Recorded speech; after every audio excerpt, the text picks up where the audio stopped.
Welcome to episode 47 of the LoraineCounty.com Insights Podcast. I'm your host, Ed Skimmon. I want to take a moment to recognize the champion sponsors behind LoraineCounty.com: WOBL Radio, Community Foundation of Lorain County, Lorain County JVS, Emerge Inc., and Lorain County Community College. Today we're talking with Greg Willie, Executive Director of Friendship Animal Protective League. Join us as Greg talks about the shelter's key programs for rescuing, caring for, and rehoming animals, including their adoption services, low-cost spay and neuter clinic, and volunteer opportunities. He shares how the organization relies heavily on community support, discusses the changing landscape of animal welfare, and outlines his vision for expanding medical services at the shelter. I'll admit, I'm not really a dog person. I know you're probably not supposed to say that in an episode like this, but I truly respect and understand how important pets are to so many people. One of my favorite memories from when my kids were little was visiting Friendship APL for a Read to a Dog event. They didn't always like to read out loud at home, but were eager to read to the animals. Here is my conversation with Greg Willie.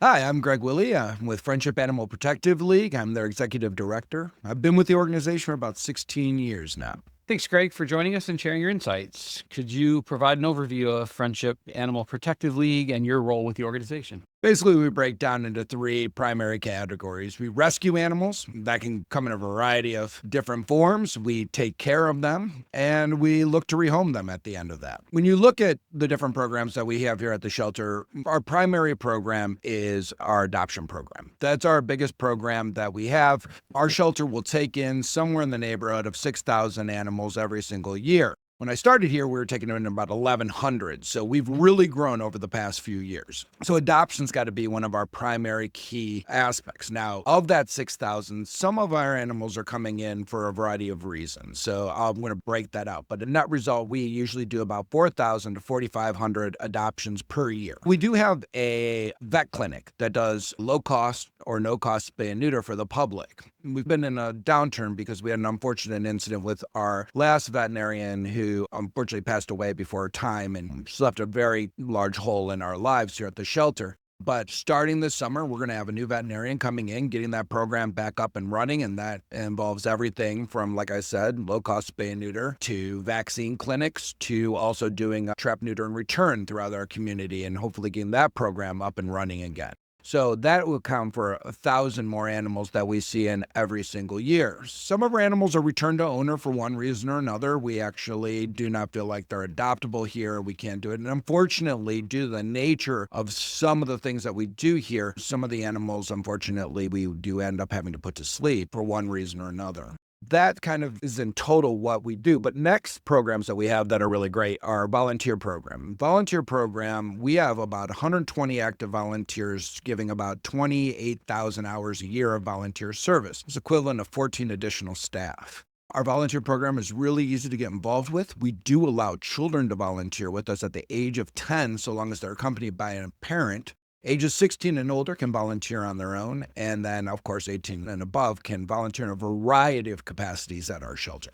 Most people want to do the basics, things like cat care and socialization, and they want to do dog walking. And we do have so many other areas where people can get involved. So if they're looking for things, maybe they don't feel like they can work with the animals, but they want to give back to the community, they want to get involved. We have everything from helping us with our fundraising events, our adoptions, customer service, to helping us stuff envelopes for mailers. So there are so many ways people can get involved and give back.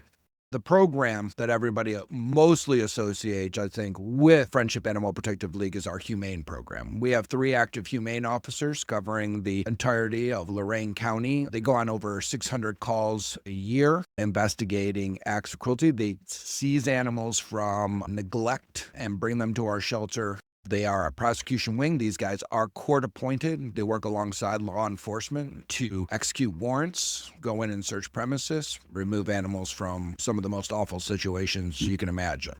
As an outsider, 6,000 animals seems like a very large number to me in a county this size. Is it a large number, and why so much? Or It is a very large number. So Lorain County actually has a very large population. That large population affords us the opportunity to actually help and assist other shelters with our transfer program. That is where we transfer animals in through rescues and work alongside some of our rescue partners in the area to bring animals in and give them a second chance to find a home when they may not have otherwise found placement. We work with Fido's Rescue. They do a lot of the pulling for us, and we have a great partnership with them. So, they'll help us with dogs that we're having difficulty with, find them a foster home, find them a place to go, work with them, put them in training. So we have a very distinctly positive partnership between our two organizations. can you talk about the value that Friendship APL provides to the broader community?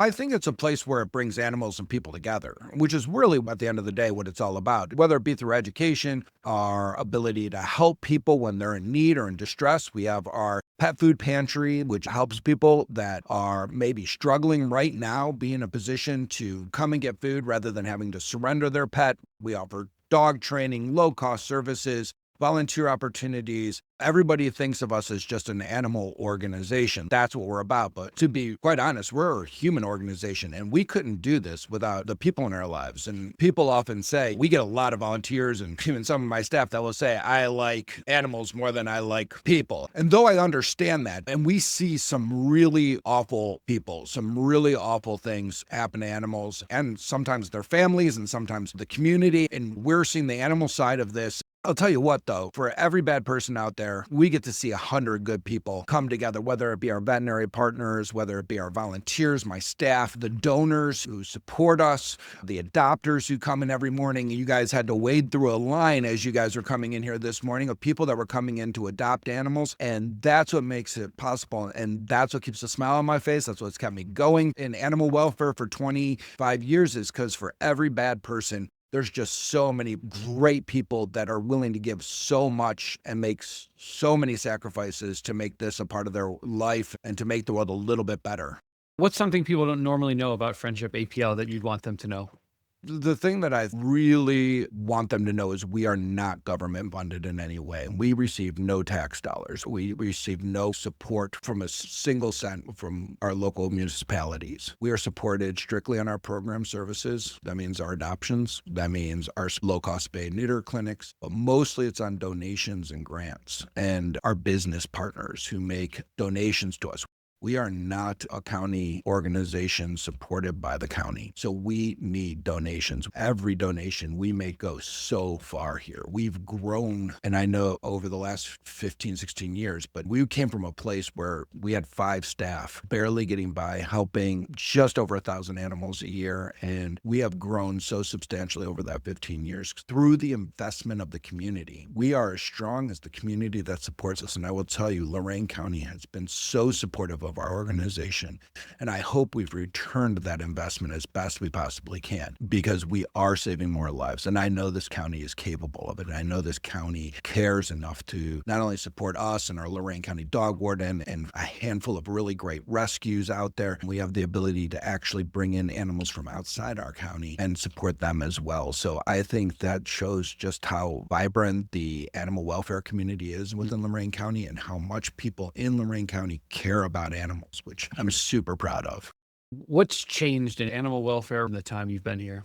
A lot of the things that animal welfare is focusing on at this point isn't just adoption services. It's because most of the time it's always been like, hey, we're that place where if you can't take care of your animal anymore, bring it here. Now what we're trying to do is change that dynamic. And it's not just us. This is across the country, is how can we keep you in your home with your animal? And we are trying to actually advocate for a lot more things. So we've actually gone beyond that, where we're trying to provide low-cost services so that people can have a spayed and neutered pet and have their vaccines and not break the bank. And we can make sure they have food if things get tough or they lose their job or they're struggling or they're a senior that's on a fixed income. Or what I know now is that all of us are always on that brink. It just takes an illness. It just takes an injury. It just takes something happening and we could be the next one Some of the people that have come through our lines for a food bank are just shocking. People that, they have a child that needs a lot of additional care, and suddenly you go from two working parents to a single parent working, and you're struggling to take care of a special needs child, and it can be really tough. A lot of things can change overnight in an instant. And so what we want to do is not force people to have to give up their pet in that instant, but we understand that, and we want to work with them and try to keep them in their home and provide them low-cost services so that they can not only have a pet, but make sure that pet's properly cared for. And one of the other things is we're working with the Ohio Federated Humane Societies or Ohio Federated Animal Welfare League to try to actually change some of our laws to make it more easy for our rental units to allow pets through tax credits. We're looking at ways of trying to make access to affordable housing so people can keep their pets. So many people lose their home and then they can't find a rental property that allows them to have or keep their pets. So we're trying to find ways to incentivize that to make sure more landlords have access to tax credits, because we know that there's some risk in having a pet in there. I knew someone that was looking for an apartment, and that was the number one criteria is what would allow her to keep her dog. Yeah, and a lot of times they're so expensive, or they're so much more expensive, or there's so many more hurdles to jump to actually allow them to keep a pet. And these tax credits are designed to allow them to keep prices affordable, not charge them this giant pet deposit, but instead incentivize them through tax credits that'll allow them to care for the property if something should happen to it or there's some destruction.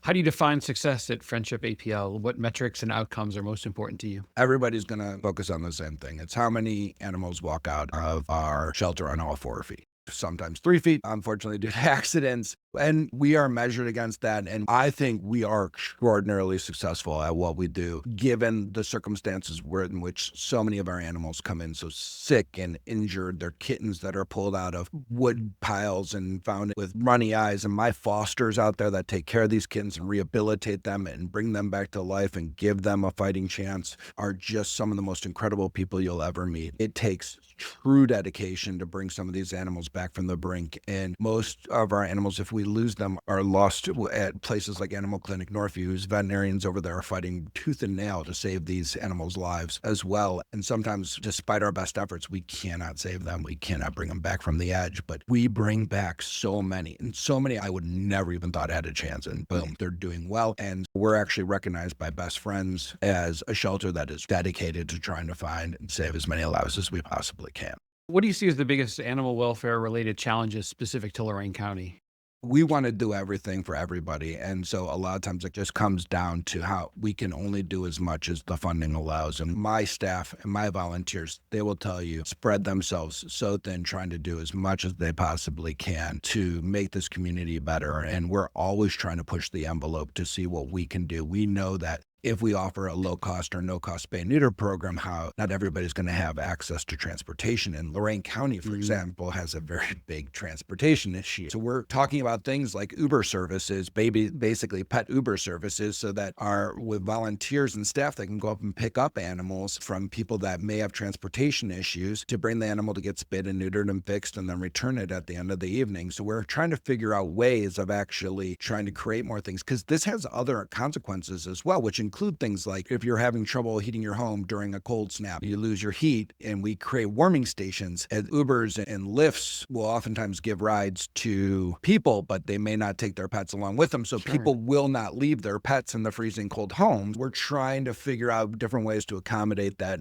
So it's a lot of times it's like issues you wouldn't even think of that are challenges unique to Lorain County. They may not be 100% unique to Lorain County, but they're challenges that have existed for years that are specific to our county. And we are constantly trying to brainstorm ideas to try to figure out how we can make that better and help people still that have those issues.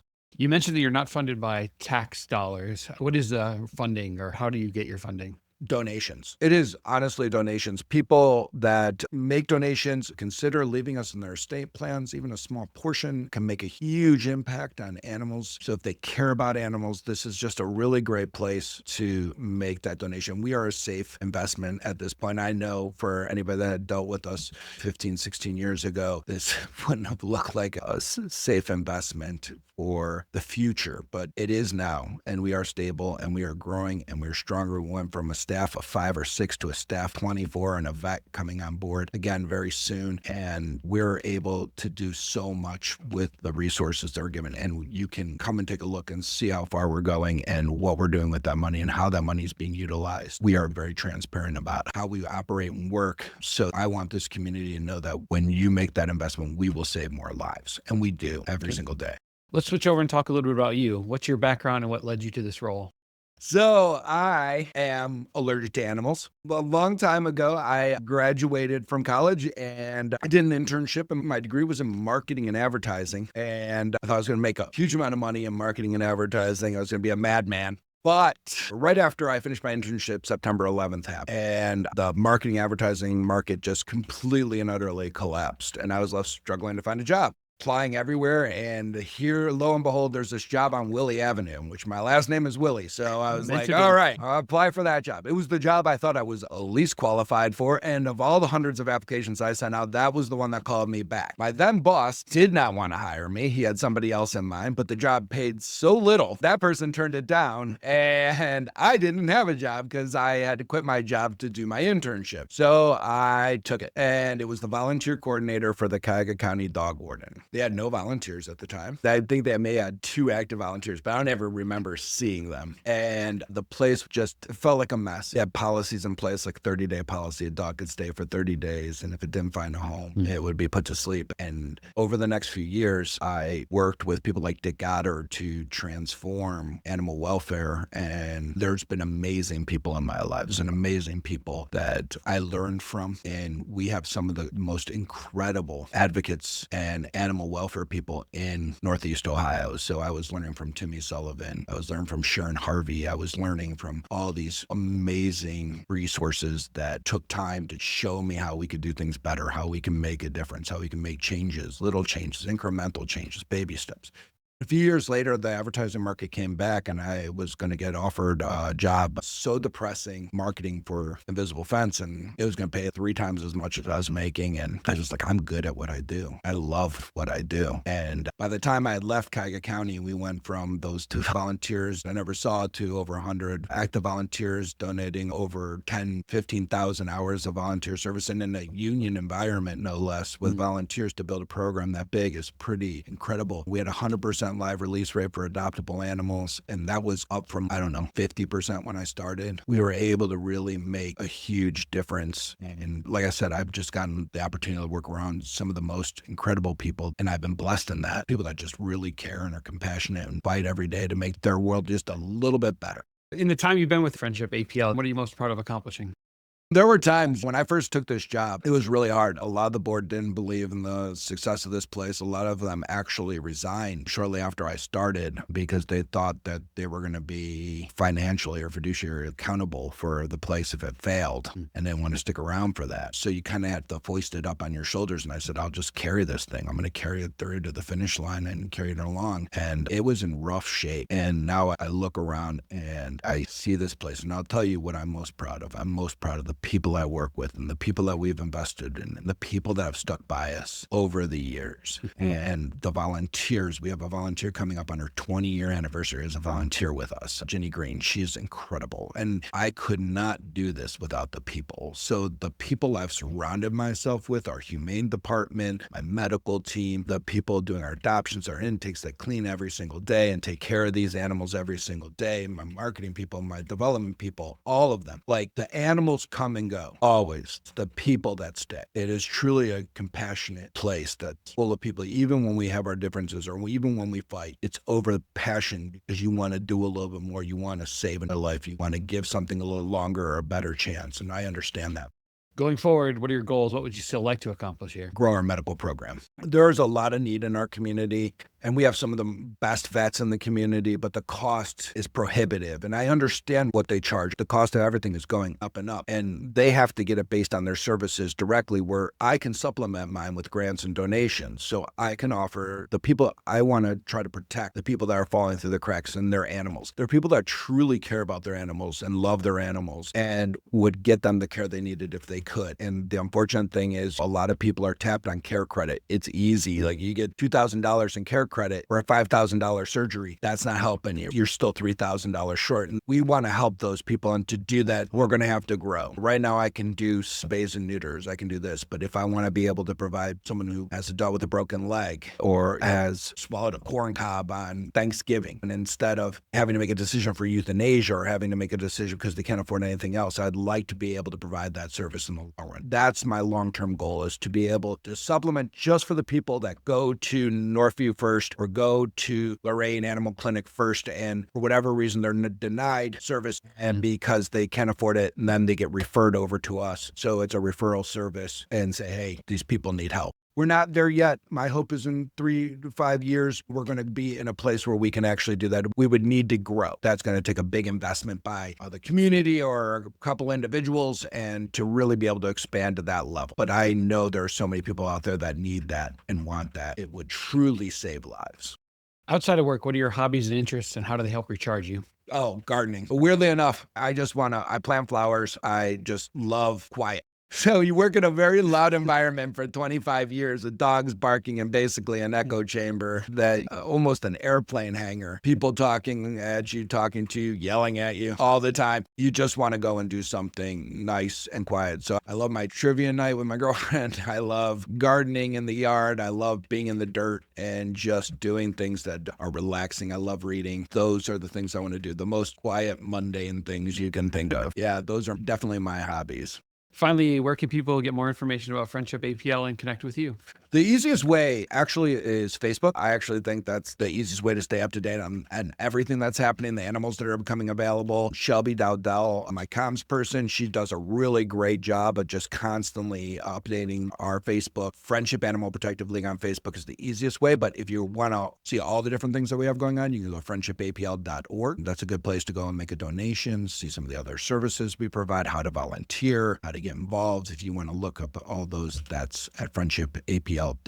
But finally, the best thing is just to stop by. We're open 11 to 6 o'clock pretty much every day. You want to get here by 6. We're open to 6:30, but want to get here by 6 if you want to check things out and look around. Just come on down. We're here Tuesday through Saturday during those hours, and then we're open 12 to 3 on Sunday. So come on down, look around, see the place. We're always proud to have people walk through our doors. Thanks, Greg, for joining us and sharing your insights. Thank you very much. Thank you for listening to the LoraineCounty.com Insights Podcast. Each episode, we share conversations with the people shaping life in Lorain County, from business and government to education, nonprofits, healthcare, and entertainment. Be sure to follow or subscribe on your favorite podcast platform so you never miss an episode. You can also visit LoraineCounty.com to discover local events, volunteer opportunities, and more community resources. If you know someone whose work is making a difference in Lorain County, send us a note at podcast@LoraineCounty.com. We would love to share their story and insights. Special thanks to our producer, Leah Gerke, and to you for listening. This has been the LoraineCounty.com Insights Podcast, conversations with the people shaping Lorain County.